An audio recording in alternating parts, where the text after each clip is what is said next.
Assalamualaikum warahmatullahi wabarakatuh. Alhamdulillahirrabbilalamin. Allahumma sholli ala Muhammad wa ala ali Muhammad. Pemirsa, salam jumpa kembali di program Kabar Petang edisi Senin 29 Agustus bersama saya Fatih Salahuddin.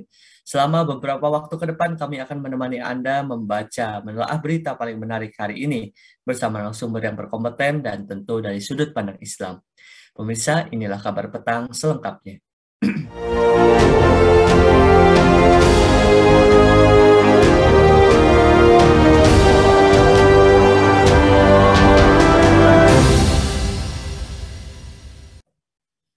Pemerintah dikabarkan belum akan mengumumkan kenaikan harga bahan bakar minyak atau BBM jenis Pertalite dan solar subsidi pada pekan ini.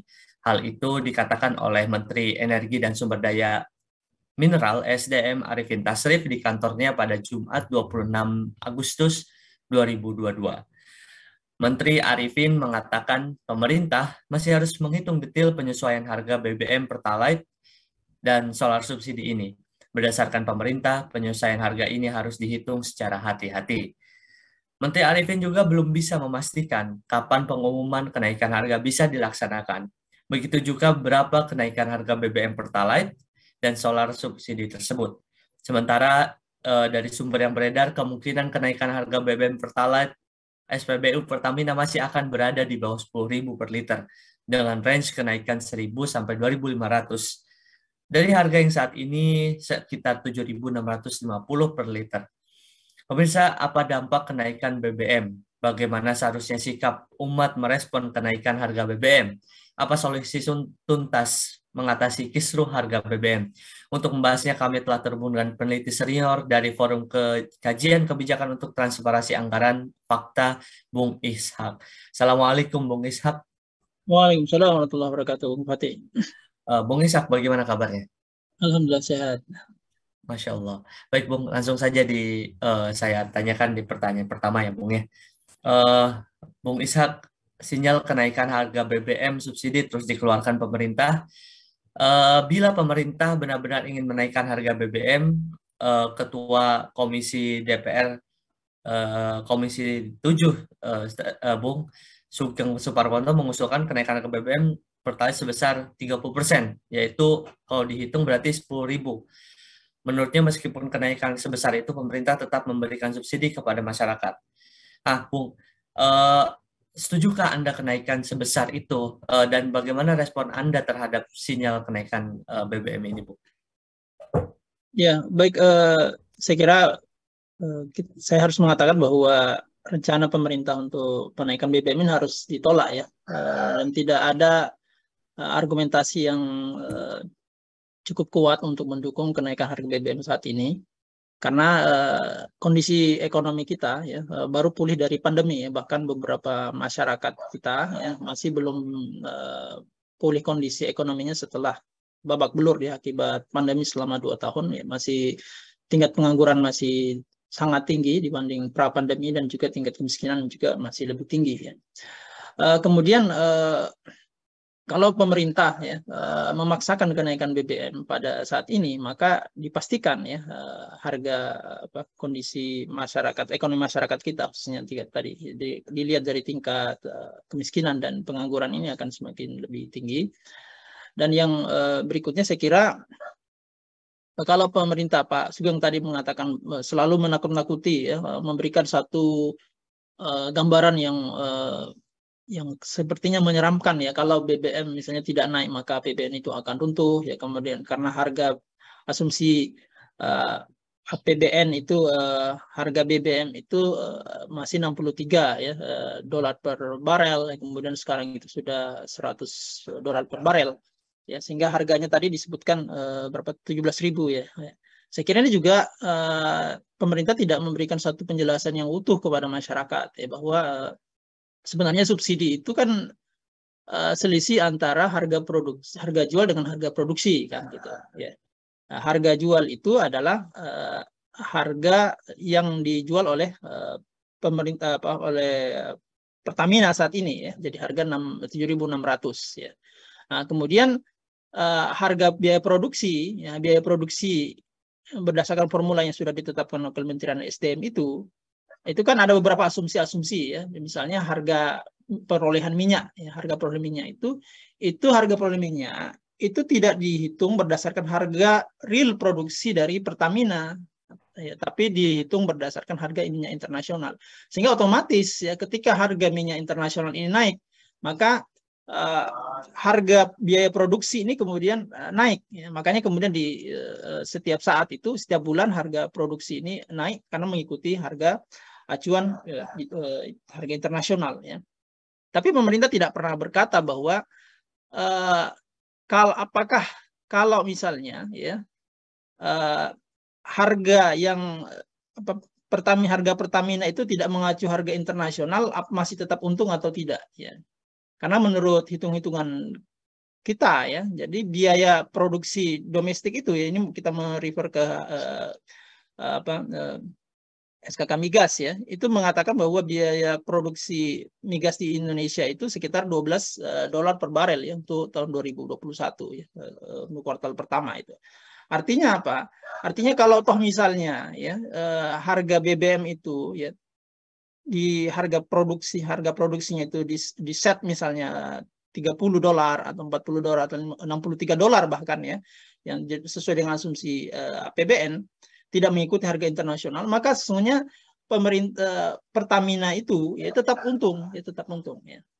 Nah, meskipun memang kita akui bahwa pemerintah itu ya, atau Pertamina juga mengimpor ya 30% BBM BBM produk jadi, dan juga hampir 26% BBM bahan baku dalam bentuk mentah ya, crude oil untuk diolah di domestik. Sehingga menurut hitung-hitungan kami bahwa sesungguhnya kalau pemerintah ini mau jujur ya bahwa harga domestik, harga perolehan BBM domestik itu tidak mengikuti harga internasional ya, nah, maka kemudian subsidi itu akan jauh lebih kecil gitu, jauh lebih kecil dibandingkan yang digembar-gemborkan saat ini. Itu persoalannya, Bung Fatih ya. Kalau menurut kami ya, jadi misalnya ya, kalau kita hanya menghitung harga internasional itu pada BBM impor ya, dan kemudian juga crude oil impor, maka harga keekonomian ya, harga real daripada Pertalite itu hanya sekitar 8.000 sampai 9.000. Jadi tidak sampai 17.000 yang diklaim oleh pemerintah, atau 14.400 yang diklaim oleh Pak Sri Mulyani. Karena data pemerintah ini beda-beda juga nih dalam menghitung harga Pertalite yang berdasarkan harga keekonomian begitu. Jadi begitu Bang Fatih. Baik, Bung Ishak. Jadi kalau kita juga ada ini, seakan-akan pemerintah itu tidak punya pilihan lain karena harga minyak mentah dunia melonjak ya, Bung ya, seperti yang tadi Bung jelaskan. Nah, emang apakah pemerintah tidak punya solusi yang ampuh untuk problem energi primer saat ini, Bung? Ya, memang pemerintah ini kalau kita cermati ya, kebijakan energinya ini tidak berkelanjutan ya, dan tidak komprehensif ya. Jadi baru muncul suatu kebijakan ketika terjadi kenaikan harga BBM ya, atau kenaikan harga minyak mentah ya, di level internasional. Mereka baru kemudian panik, dan selalu solusinya adalah bagaimana mengurangi subsidi begitu. Jadi seakan-akan subsidi adalah menjadi penyebab utama daripada persoalan energi di Indonesia gitu.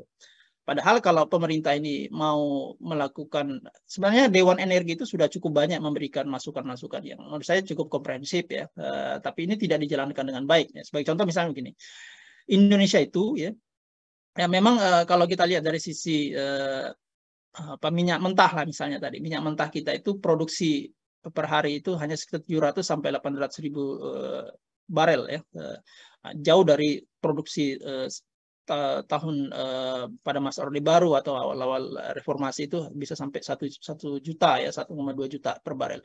Karena memang investasi di sektor hulu itu memang mengalami penurunan begitu. Nah, semestinya kalau pemerintah punya cukup keseriusan di sini, dia bisa mendorong investasi sehingga produksi migas itu bisa naik ya. Kemudian yang berikutnya ya, kenapa kita juga mengimpor banyak BBM ya, BBM dalam bentuk produk jadi ya, karena kapasitas kilang domestik itu tidak pernah dibangun sejak tahun 1990 gitu. Jadi produksi domestik ini stagnan, sementara konsumsi ini naik terus karena produksi penjualan motor, mobil itu kan luar biasa lonjakannya ya, setiap tahun. Gitu. Nah, kalau misalnya kilang ini dibangun, otomatis kebutuhan impor BBM ini juga bisa dikurangi gitu. Nah, terus pertanyaannya dari mana dananya? Saya kira dananya kan sebenarnya cukup melimpah di Indonesia nih. Kalau hasil penjualan kayak batu bara itu kan naik luar biasa ya kan, biaya batu bara itu $30 per barel per ton. Sekarang itu sudah $450 per ton. Itu luar biasa besarnya. Nah, tapi karena batu bara kita ini tidak dikuasai oleh BUMN, akhirnya kemudian keuntungan itu lari ke perusahaan-perusahaan swasta ya, kita cuma dapat pajaknya gitu. Mestinya kan kalau hasil pendapatan ini digunakan untuk membangun infrastruktur kilang tadi itu, digunakan untuk mendorong investasi di sektor migas ya, maka ketergantungan impor ini bisa dikurangi gitu. Kemudian yang ketiga misalnya penggunaan LPG ya. LPG ini kita memang 70% mengimpor dari luar negeri karena gas ya, karakteristik gas kita ini tidak cocok untuk digunakan sebagai bahan baku LPG.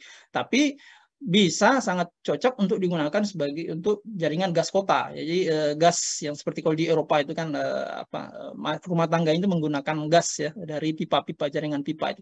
Nah, sebenarnya ini bisa diaplikasikan di Indonesia begitu. Hanya lagi-lagi karena anggaran investasi pemerintah untuk alokasi pembangunan gas kota ini rendah ya.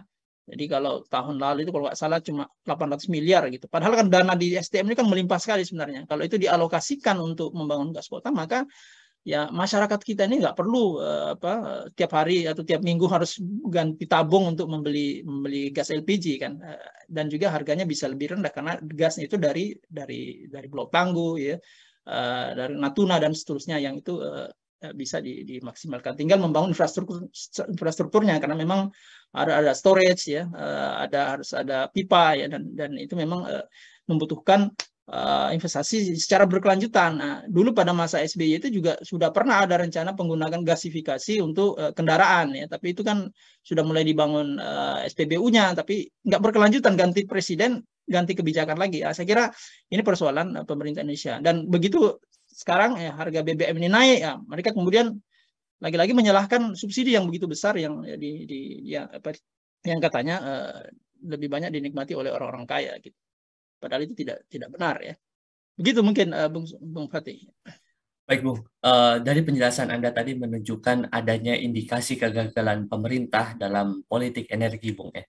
Mulai pengelolaan SDA, melindungi aspek daya beli masyarakat, kemampuan pendanaan pemerintah, juga antisipasi kenaikan harga energi. Nah, lantas Bung, apa sebenarnya solusi komprehensif untuk mengatasi problem ini? Ya, jadi yang saya kira yang pertama bahwa memang pengelolaan sumber daya alam di Indonesia ini, termasuk sumber daya energi ini kita bermasalah ya, karena memang kita sejak awal menganut konsep liberalisasi sektor migas ya, sehingga pengelolaan energi kita itu lebih banyak diserahkan kepada asing atau mengundang asing atau swasta untuk berpartisipasi di dalam mengeksplorasi dan mengeksploitasi sektor migas kita ini, sehingga pendapatan yang masuk ke negara itu menjadi tidak optimal gitu. Ini akan berbeda kalau di sektor migas dan energi ini, termasuk tadi batu bara ya, gas itu dieksplorasi, dikuasai sepenuhnya oleh pemerintah gitu. Nah, dan ini sesuai dengan konsep Islam ya. Di dalam Islam itu kan sudah dijelaskan dengan sangat clear ya bahwa sumber daya alam yang melimpah itu dikuasai oleh negara ya, untuk sebesar-besarnya kemakmuran rakyat. Jadi maksudnya energi ini tidak hanya dikhususkan untuk orang miskin saja ya, tapi juga orang miskin dan orang kaya. Ini kan salah satu kesalahan paradigma pemerintah. Jadi seakan-akan harga subsidi itu misalnya hanya bisa dinikmati oleh orang miskin, atau harga murah BBM hanya bisa dinikmati oleh orang miskin. Orang kaya nggak perlu dapat BBM murah. Ini kan saya kira menurut saya ada tidak benar juga ya. Jadi karena BBM ini kan hak rakyat, sehingga mereka berhak untuk menikmati hak mereka begitu. Itu yang pertama ya. Jadi pengelolaan sektor energi ini harus dikembalikan kepada negara, diberikan BUMN sebagai satu-satunya pengelola ya. Kalaupun misalnya ada keterlibatan swasta, maka swasta ini hanya sebagai hanya mendapatkan service fee ya, dari proses pengelolaan tersebut. Jadi mereka tidak seperti sekarang ya mendapatkan konsesi ya, misalnya sektor batu bara dan pertambangan yang lain. Kemudian yang kedua ya, saya kira investasi sektor migas ini yang besar ya, yang besar. Kita akui itu besar sekali ya. Nah, tapi maka kemudian kita kalau kita melihat struktur APBN kita ya sebenarnya sangat banyak ya pos-pos yang itu sebenarnya tidak efektif dan tidak efisien. Misalnya pembayaran bunga utang ya. Kalau kita lihat nota keuangan APBN 2023 itu pembayaran bunga utang itu sebenarnya tinggi sekali ya, paling tinggi ya.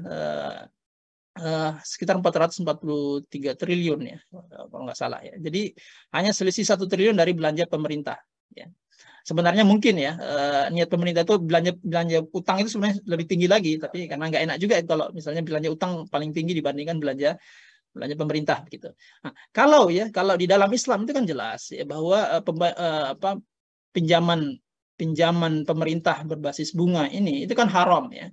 Maka kemudian otomatis pembayaran bunga yang menyedot ya hampir 20% dari belanja pemerintah pusat ini itu bisa dihilangkan atau bisa digunakan untuk membangun infrastruktur ya gitu.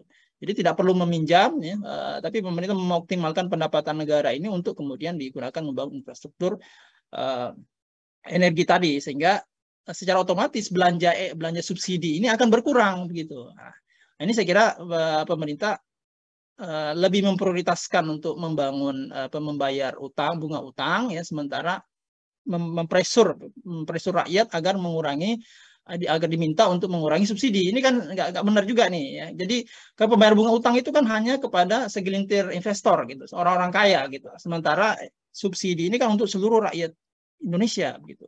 Jadi pemerintah ini mestinya kan yang didorong itu adalah mengurangi pembayaran bunga utang atau menghilangkan pembayaran bunga utang ini gitu, bukan malah mengurangi subsidi ini. Itu saya kira kesalahan berpikir ya, karena memang kita menganut konsep paradigma sistem kapitalisme di mana ya bunga utang itu dianggap sebagai suatu hal yang biasa begitu. Bahkan kalau ekonomi kapitalisme subsidi itu justru berbahaya terhadap mengganggu mekanisme pasar gitu, sehingga memang harus dikurangi sehingga kompetisi para pelaku di sektor energi ini bisa lebih sehat gitu. Nah, saya kira ini juga konsep paradigma yang keliru, sehingga kalau tadi dikatakan menurut kita memang harus dikembalikan kepada sistem Islam ya. Dengan sistem Islam ini maka pengelolaan energi akan lebih baik, kemudian pengelolaan APBN akan lebih baik, sehingga rakyat ini juga akan menjadi lebih sejahtera.